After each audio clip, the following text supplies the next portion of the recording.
Hello students, आज के इस वीडियो में हम समझेंगे पास्ट एडजस्टमेंट के क्वेश्चंस को आपको कैसे टैकल करना है। ठीक है, इसको समझाने के लिए मैंने एग्जांपल बनाया है। जैसे मान लो पी ने कैपिटल लगाई 1 लाख, क्यू ने लगाई 50,000, interest on capital partnership firm को देना है 10%। ठीक है, इसको दिए बिगैर प्रॉफिट डिस्ट्रीब्यूट कर दिया पार्टनरशिप फर्म ने इक्वली। यहां तक समझ में आ गया होगा आपको। अब पास्ट एडजस्टमेंट का मतलब क्या था, हमें पुरानी करी हुई गलती ठीक करनी थी। यहाँ पर पार्टनरशिप फर्म से गलती हुई है, उस गलती को रेक्टिफाई करेंगे हम, इसी को हम बोलते हैं पास्ट एडजस्टमेंट। अब करना कैसे है वो समझते हैं। देखो बच्चों, सबसे पहले इसका फॉर्मेट होता है पर्टिकुलर, जितने ही पार्टनर दिए होंगे, जैसे पी और क्यू दो पार्टनर दिए, आप इसमें कॉलम बनाओगे, डेबिट क्रेडिट कर दोगे, और फर्म को अलग से बनाओगे, ये रहा फर्म का कॉलम, और उसमें कर दोगे डेबिट क्रेडिट। ठीक है बच्चों, अब जब भी आप पास्ट एडजस्टमेंट के क्वेश्चन को सॉल्व करोगे तो एक छोटी सी ट्रिक आपको याद रखनी है।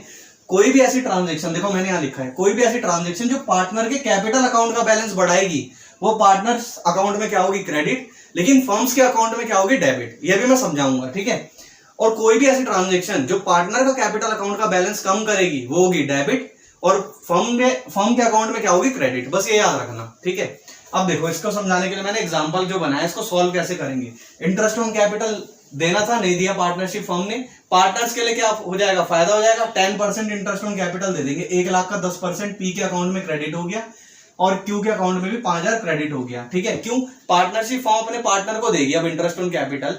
देखो यहाँ पे पार्टनर्स का तो कैपिटल अकाउंट का बैलेंस बढ़ गया तो क्रेडिट हो गया, लेकिन फर्म के लिए क्या है, लॉस है। फर्म तो देगी ना इंटरेस्ट ऑन कैपिटल, तो फर्म के अकाउंट में डेबिट होगा, 15,000 डेबिट कर दिया। ठीक है, ये समझना। अब 15,000 जो फर्म ने डेबिट करा, अल्टीमेटली ये लॉस है, ये लॉस कौन बियर करेंगे, पार्टनर्स बियर करेंगे।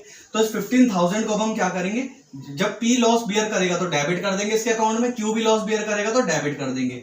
इक्वली रेशियो है, तो 15,000 को इक्वली बांट दिया। ठीक है, अब इसकी हम बैलेंसिंग करेंगे। 10,000 यहाँ आ गया, और 2500 का बैलेंस, आपका बैलेंसिंग फिगर यहाँ बच गया पी के डेबिट में। ठीक है, फिर यहाँ का बैलेंस करा हमने 7500 आ गया, 2500 क्रेडिट में बच गया क्यू के बैलेंसिंग फिगर में। ठीक है, अब एक चीज याद रखना, यहाँ पे पी का अकाउंट जो है वो क्रेडिट हुआ है 10,000 से क्रेडिट हुआ है, यानी कि हमारे को पी के अकाउंट को ज्यादा क्रेडिट कर रहे हैं, और 7500 से डेबिट हुआ है। अल्टीमेटली हमें 2500 से क्या करना पड़ेगा, जो बैलेंसिंग फिगर आया है यहाँ से पी का कैपिटल अकाउंट हमें क्रेडिट करना होगा।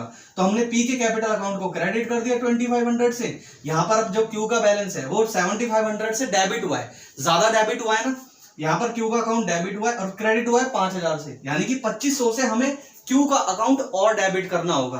तो हमने क्यू की कैपिटल अकाउंट को डेबिट कर दिया 2500 से। तो ये था आपका पास्ट एडजस्टमेंट का एग्जांपल। आई होप बच्चों समझ में आया होगा, और अगर आपको समझ आया तो वीडियो को लाइक करो, चैनल को सब्सक्राइब करो।